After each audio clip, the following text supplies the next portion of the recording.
સ્વાગત છે આપણા નેશન પ્લસ ન્યૂઝમાં. હું છું આપની સાથે હેતલ વગર. વડોદરાના વાઘોડિયા રોડ પર વિદેશી દારૂનો ધંધો કરતા આરોપી અને વાહન ચોરીના ગુનામાં સંડોવાયેલા આરોપીની પીસીબીએ પાસા હેઠળ અટકાયત કરી છે. પાણીગેટ પોલીસે કરેલી રેડ દરમિયાન દારૂની 192 બોટલ અને મોપેડ મળી આવ્યા હતા.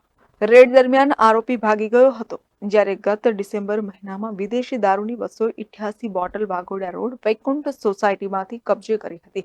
આ બંને ગુનામાં સંડોવાયેલા આરોપી રોહન વસાવાની પીસીબી પોલીસે પાસા હેઠળ અટકાયત કરી ભાવનગર જેલમાં મોકલી આપ્યો છે.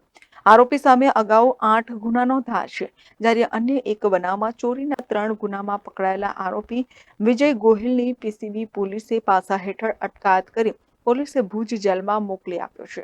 આરોપી સામે અગાઉ 7 ગુના ચોરીના નોંધાયા છે. Bureau report, Nation Plus News, Vadodara. સમાચારોના સતત અપડેટ માટે નેશન પ્લસ ન્યૂઝના યુટ્યુબ ચેનલને સબસ્ક્રાઇબ કરો, બેલ આઇકન દબાવો અને ફોલો કરો ઇન્સ્ટાગ્રામ, ફેસબુક અને ટ્વિટર પર.